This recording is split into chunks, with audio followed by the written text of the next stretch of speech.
the street. And his neighbours think he's helpful and he's sweet. 'Cause he never swears and he always shakes you by the hand. But no one knows he really is. My name is Vernon Wiley and I'm from Chicago, Illinois. I always wanted to be involved in the arts. You know, I went to school, I got my degree, a Bachelor of Fine Arts from the School of the Art Institute of Chicago, and I worked for about 3.5 years after graduation in children's book illustration. I had a union job at one of the local food chains, and I stuck with that for quite a while and got married. So I've always wanted to be involved in the creative arts in one form or another. When I was a kid, there was a live-action Batman television show that I was absolutely enraptured with, and I got to the point where I was even arguing with my dad because we only had one TV in the house.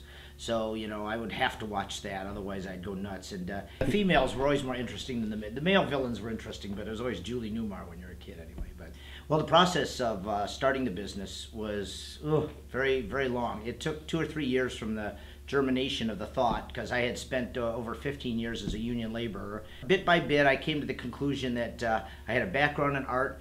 I was a real avid comic book collector, and I had an awful lot of experience in retail business. So that took about a couple years to develop a plan, go around to see like literally 100 comic book stores and take notes while I was there. I looked at how they displayed materials, several racks in my basement until I found one that I liked. Yeah, it took about 2-3 years, and then you had to work up the nerve to quit, which is a lot when you've got a wife and a child, to quit a really good paying job and try something unknown, you know what I mean? It was quite a leap of faith. Thank God my wife was very supportive of it. That's an old picture of me, probably about, let's see, do they have a date on here? Thursday? I'm going to say it's April, so the store is not quite open at 6 months. I'm about 100 pounds lighter, and I got dark hair there. And that was quite a challenging time, because I was still working 2 jobs at that point. I was still working evenings at the grocery store, in addition to putting in days here, because I had to bring home a regular check. And usually when you start a business, you have to keep putting money back into it so it grows and take care of things, you know.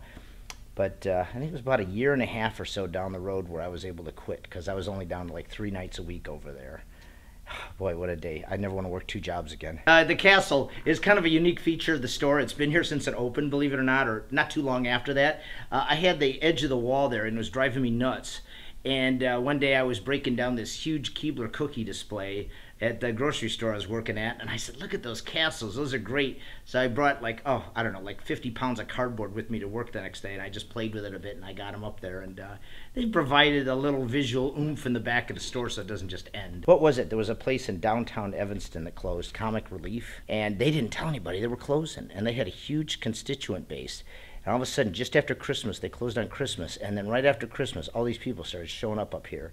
And that put me over the hump and convinced me that I had a business I could earn a living at. Some stores are near like large public universities, or they're in a busy area, a trendy, hip part of town. But up here on the edge of civilization, you know, we have a huge customer base.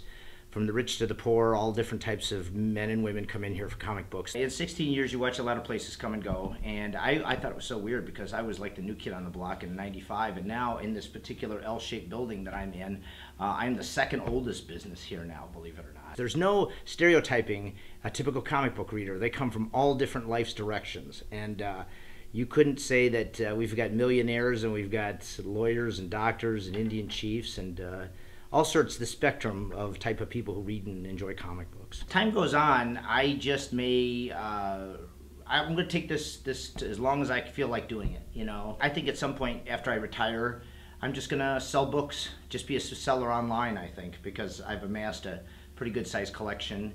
And that's just kind of something I'll do as retirement fun, I guess you call it, you know what I mean? I'm fortunate enough to survive and do what I like to do and earn a modest profit that I can hold my head up in front of my wife and say that I'm a contributing member of the household.